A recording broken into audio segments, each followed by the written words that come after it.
আমাদের বাড়ি চলে এসেছে ফাইনালি। এদের আমাদের রেবিট কত, আর আমাদের রেবিটে ই করছি, ঘর করবো এখানে, করবো তো এখানে করে সব এই জায়গাটায় করবো, প্লাস্টার ফাটিয়ে দেবো, মেঝেটা ফাটিয়ে দেবো, ওইখানে একটা সে মাটির হাড়ি বসিয়ে দেবো। হ্যাঁ, এখানটা যাচ্ছি। এখানে কি করছিস তুই? আরে কি করছিস?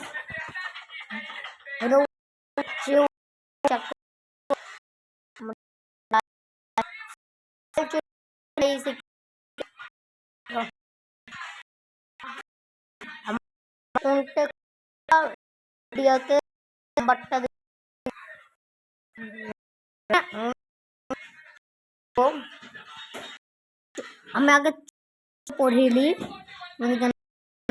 ভিউটা রাত হয়ে গেছে, ভোরবেলায় তোমাদের দেখাবো। আমার একটা রিভিল করে দিলাম, আমি তোমাকে ভোরবেলায় দেখাবো। এই জায়গাটা দেখবে। আমি কালকে ভোর সবাই অফলাইন তোমরা থাকবো, আমি ভোর 4টা উঠবো। হ্যাঁ, 5টা বেজে যাবে, আমি একবার বাইক যাবো দেখবো। হ্যাঁ, থাকবা। হ্যাঁ, এখন বাইরে একটু ঠান্ডা, আমাকে বাড়ি চলে না হবে না। এই করে যাই আমরা। এদের পালটা দেখেন গাইস, তোমাদেরকে দেখাচ্ছি।